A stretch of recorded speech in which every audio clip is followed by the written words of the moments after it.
thinking about starting their freelance writing career often have a lot of questions about the best way to go about it. And one of the common ones I hear a lot is, well, aside from all that other stuff, there's so much material out there about starting and marketing a freelance business. What do I actually need to have, Laura, to get this started?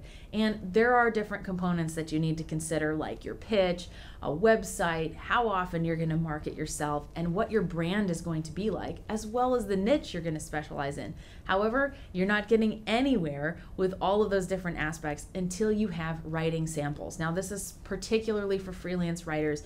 For different freelancers, you're going to want to have samples of whatever your work is. So a web developer might have a fully functioning website. A graphic designer might have a set of promotional materials they've created. But for writers, the only thing that sells your writing ability are your writing samples.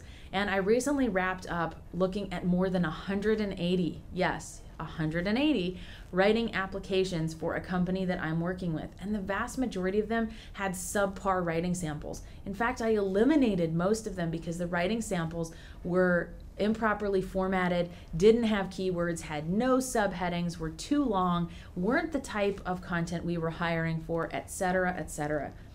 When someone is hiring you and you're a complete stranger on the internet, the only way to help get over that hump of lack of trust is to show them an amazing writing sample. Show them that you know what you're doing and that you have great writing chops.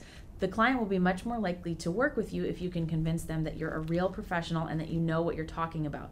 But if you submit subpar writing samples that you spent 30 minutes throwing together, that shows, and experienced writers and project managers can see right through it. If you're going to spend hours working on any one aspect of your freelance writing career before you get started, it should be your writing samples. A website does you no good if your portfolio and your writing samples are not good too. These should be created first. They are your calling card. When I open an email from a prospective writer to work either with me or on a project that I'm managing at the time, I give their email approximately 30 seconds. Because think about it, I received almost 200 applications for one position. I cannot spend an hour on every person.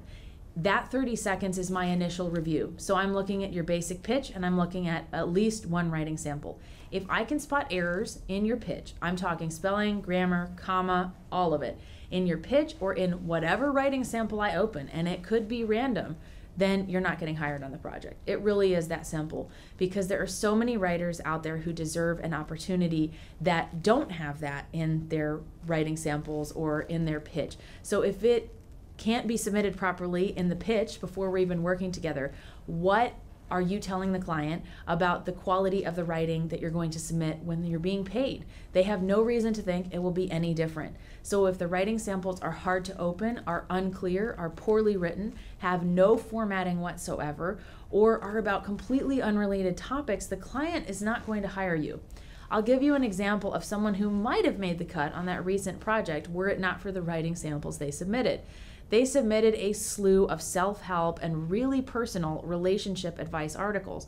However, the client I was hiring for wants really professional business and B2B, B2C style articles that are written in a professional tone.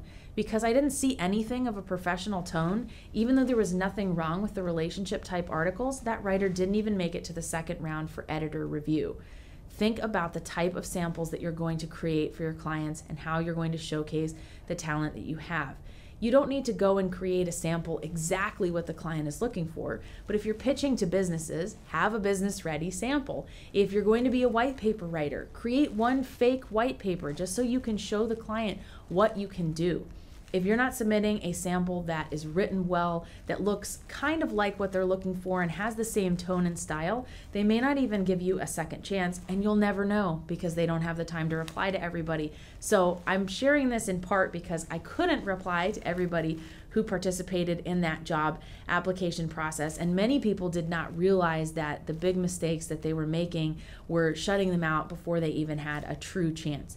If you're going to spend the time on any one aspect of getting your freelance writing career together, honestly, it should be the writing samples. These will be worth thousands of dollars to you if you put in the time and effort. So view them as bringing you that return on investment and give it the same focus that you would anything else that would have the potential to bring you thousands of dollars.